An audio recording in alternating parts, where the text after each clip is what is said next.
Doctor Viji Thampi, ഒന്ന് ആലോചിച്ചു നോക്കണം. ഏറ്റവും പ്രധാനപ്പെട്ട കാര്യം, കഴിഞ്ഞ കുറേ കാലത്തെ കേരളത്തിന്റെ ചരിത്രത്തിൽ ഈ ഹിന്ദു സത്വബോധത്തിന്റെ ഏറ്റവും വലിയ പ്രദർശനമായി മാറിയ ഒരു ഇവന്റാണ് ഈ മാഘ മഹോത്സവം എന്നത്. ഒരുപക്ഷെ ആരും പ്രതീക്ഷിക്കാത്ത അത്രയും ആളുകൾ എത്തിച്ചേർന്ന ഒരു പരിപാടി അല്ലെങ്കിൽ ഒരു ആചാരം. അപ്പോൾ ആലോചിച്ചു നോക്കൂ, അതിനെ തകർക്കാനുള്ള ലക്ഷ്യം നമ്മുടെ നാട്ടിലെ ചില ജിഹാദികൾ നടത്തിയോ എന്നുള്ള സംശയമാണ് ഈ ഘട്ടത്തിൽ ശക്തമാകുന്നത്. വിജി തമ്പി, നമസ്കാരം. കഴിഞ്ഞ മഹാമാഘ മഹോത്സവത്തിന്റെ ആദ്യം തൊട്ടുള്ള ചർച്ചകളിൽ ഞാൻ പങ്കാളിയായിരുന്നു.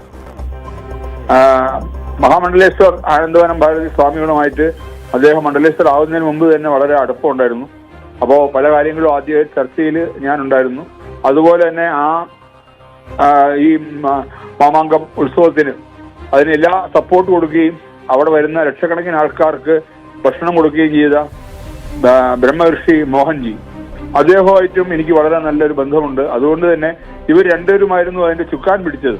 അതുകൊണ്ട് തന്നെ ആദ്യം മുതൽ അതിന്റെ എല്ലാ കാര്യങ്ങളിലും ഞാൻ ഇടപെട്ടിരുന്നു, പല കാര്യങ്ങളിലും ചർച്ച ചെയ്തിരുന്നു. അപ്പോ ഒരിക്കലും ഞങ്ങൾ ആരും പ്രതീക്ഷിച്ചില്ല ഇത്രയും വലിയൊരു ജനക്കൂട്ടം അവിടെ എത്തുമെന്ന്.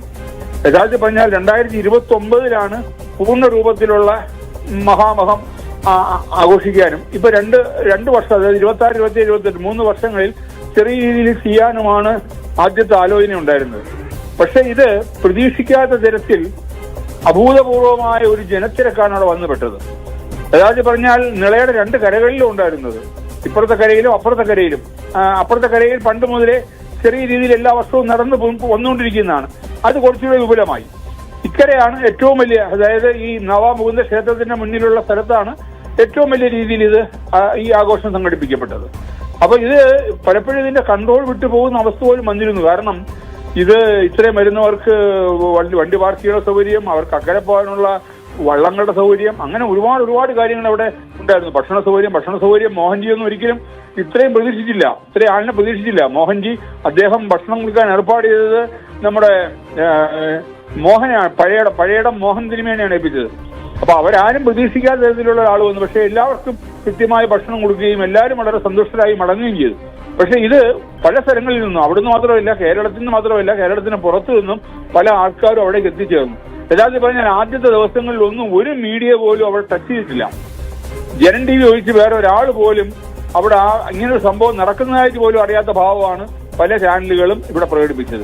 അത്യാവശ്യം സോഷ്യൽ മീഡിയകൾ, അതായത് ഇത്തരം വിഷയങ്ങൾ ചർച്ച ചെയ്യുന്ന സോഷ്യൽ മീഡിയകളുടെ ഒരു സപ്പോർട്ടും ജനൻ TVയുടെ പൂർണ്ണമായ സപ്പോർട്ടും കൊണ്ടാണ് ഇത്രയും ആൾക്കാരിലേക്ക് എത്തിയത്. അത് കഴിഞ്ഞ് അവസാനമൊക്കെ ആയപ്പോൾ, തീരാറായപ്പോഴത്തേക്കും പല ചാനലുകൾ ഒളിച്ചും പത്തും ഒക്കെ വരുന്ന കണ്ടു. അപ്പൊ അവിടെ തന്നെ മനോരമ ചാനലിൽ അവസാന നിമിഷം വന്നു എന്റെ ഒരു ടോക്കൊക്കെ എടുക്കുകയും ചെയ്തു. അപ്പൊ ഞാനും കുറച്ച് ദിവസങ്ങൾ അവിടെ ഉണ്ടായിരുന്നു. അപ്പൊ ഇത് ഒരു വലിയൊരു ആസൂത്രിതമായ ഒരു സംഭവമാണ് ഇവിടെ നടന്നിരിക്കുന്നത്. പക്ഷെ യഥാർത്ഥ ഒരു കാര്യം മനസ്സിലാക്കേണ്ടത്, ഈ തിരുനാവായ എന്ന് പറയുന്ന സ്ഥലം, ആ സ്ഥലം ഇരിക്കുന്ന മലപ്പുറം ജില്ല എന്ന് പറയുന്നത് ഒരു ഇസ്ലാമിക ഭൂരിപക്ഷമുള്ള ജില്ലയാണ്. മാത്രമല്ല ഈ നടന്ന സ്ഥലത്ത് ചുറ്റുപാടുമുള്ള എല്ലാം ഇസ്ലാം മതവിശ്വാസികളാണ്. പക്ഷെ അവരുടെയൊക്കെ പലരുടെയും ഒരു പൂർണ്ണമായ സഹകരണം ഇതിനകത്തുണ്ടായിരുന്നു. പലരും ഈ കൂട്ടത്തിൽ ഇതിനു വേണ്ടി പ്രവർത്തിച്ചിരുന്നു. അവരുടെ എല്ലാം വീടുകളിലെ എല്ലാം ഗേറ്റ് മാറ്റി അല്ലെങ്കിൽ മതിൽ പൊളിച്ചു പോലും വണ്ടി പാർക്ക് ചെയ്യാനുള്ള സൗകര്യം ഒരുക്കിയിരുന്നു. അതിന് ചാർജൊക്കെ ചെയ്തിട്ടുണ്ടോ വേറെ കാര്യം, അത് പോട്ടെ. പക്ഷെ എന്നാൽ ആ സൗകര്യം ഒരുക്കി. മിക്കവാറും കടകളും എല്ലാം ഈ ഇസ്ലാം മതവിശ്വാസികളുടെ ആയിരുന്നു. അവരും എല്ലാം അതിൽ സഹകരിച്ചിട്ടുണ്ട്. അപ്പൊ ഇങ്ങനൊരു യഥാർത്ഥത്തിൽ പറഞ്ഞ ഒരു സ്ഫോടനമോ മറ്റോ നടത്തി കഴിഞ്ഞാൽ അവിടെ മരണപ്പെടുക ഹിന്ദുക്കൾ മാത്രമല്ല, അവിടെ മരണപ്പെടുക ഇസ്ലാം വിശ്വാസികളായ അവിടുത്തെ നല്ലവരായ നാട്ടുകാരുമാണ്. അപ്പൊ ഇത് ഒരു ചടങ്ങിന് വേണ്ടി മാത്രമല്ല, ഇതിനെ നശിപ്പിക്കുക, ഇത് ഇങ്ങനെ സംഭവം ഇനി ഉണ്ടാകാതിരിക്കാൻ വേണ്ടി, അതായത് ഒരു ഹിന്ദു ചിന്ത അല്ലെങ്കിൽ ഹിന്ദുത്വ ബോധം ആൾക്കാരിലേക്ക് വരാൻ ഇതൊരു കാരണമാകുമോ എന്ന് ഭയപ്പെട്ടിട്ട്, യഥാർത്ഥത്തിൽ പറഞ്ഞാൽ ഈ അവിടെയുള്ള ഇസ്ലാമുകൾ ആ വിശ്വാസികളൊന്നും ഇതിൽ എനിക്ക് തോന്നുന്നില്ല അവര് നേരിട്ട് പങ്കുവഹിക്കുക സാധ്യതയില്ല. ഇത് മറ്റു ചില ഗൂഢശക്തികൾ, ജിഹാദികൾ ഇതിനെ ഒരു തകർക്കുക എന്ന ഉദ്ദേശത്തിൽ അവിടെ പ്രവർത്തിച്ചിരുന്നതാണ് ഇപ്പൊ NIA കണ്ടെത്തൽ. അപ്പൊ ഇനിയിപ്പോ അടുത്ത് വരാൻ പോകുമ്പോ വളരെയധികം, ഞാൻ അന്ന് സ്വാമിജിയോട് പറഞ്ഞു, സ്വാമിജി ഇതൊരു വല്ലാത്തൊരു കളിയായി പോയി. കാര്യം ഇത് നമ്മുടെ കൺട്രോളിൽ നിൽക്കുന്നതല്ല. പോലീസുകാരൊന്നും വലിയ കാര്യമായിട്ടൊന്നും ഉണ്ടായിരുന്നില്ല. യഥാർത്ഥത്തിൽ പറഞ്ഞാൽ അവിടെ ഏറ്റവും വലിയ സേവ നടത്തിയത് സേവാഭാരതിയാണ് അവിടെ ഏറ്റവും നല്ല സേവനം നടത്തിയത്. അവരുടെ ഒരു വലിയ ഒരു സേവനത്തിന്റെ ഭാഗമാണ് അവിടുത്തെ കാര്യങ്ങൾ. അത് ഈ മഹാമഹം കഴിഞ്ഞ് പിറ്റേ ദിവസം കൊണ്ട് അവിടെ കംപ്ലീറ്റ് ക്ലീൻ ചെയ്തു. ആലോചിച്ച് നോക്കൂ, ഇത്രയും ആൾക്കാർ വന്നു പോയ സ്ഥലം അറിയാത്ത രീതിയിൽ ആ നിള നദിയെ വൃത്തിയാക്കി. അതൊക്കെ അവരുടെ വലിയ പ്രവർത്തനങ്ങളാണ്. അപ്പൊ ഇതെല്ലാം ഇനി അടുത്ത പ്രാവശ്യം നടത്തുമ്പോൾ ഇത് വളരെയധികം സൂക്ഷിക്കണം. കാര്യം ഇതൊരു വലിയ വിജയമായത് അടുത്ത പ്രാവശ്യം ഇതിനെ തകർക്കാനും ഇതിന് എന്തെങ്കിലുമൊക്കെ അവിടെ പ്രശ്നങ്ങൾ ഉണ്ടാക്കാനും ശ്രമിക്കുമെന്ന് ഞാൻ സ്വാമിജിയുടെ 2 ദിവസം മുമ്പ് കൂടെ സംസാരിച്ചപ്പോഴും ഞാൻ പറഞ്ഞതാണ്. അപ്പൊ എന്തായാലും ഇപ്പൊ ഇങ്ങനൊരു സംഭവം വന്നാൽ നന്നായി, കൂടുതൽ ജാഗ്രത ഉണ്ടാവും.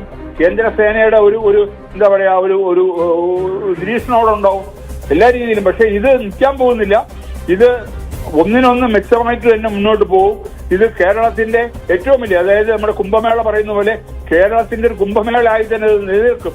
അതിനുവേണ്ടി എല്ലാ ഹിന്ദുക്കളും എല്ലാ ഹൈന്ദവ വിശ്വാസികളും സനാതനധർമ്മികളും ഇതിൽ പങ്കെടുക്കുമെന്ന് ഞാൻ വിശ്വസിക്കുന്നു. ഇതിന് എല്ലാ വിജയങ്ങളും ആശംസിക്കുന്നു. ഇത് അടുത്ത ഗംഭീരമായി നടത്താൻ സ്വാമിജിക്കും മോഹൻജിക്കും എല്ലാം കഴിയട്ടെ. നമസ്കാരം.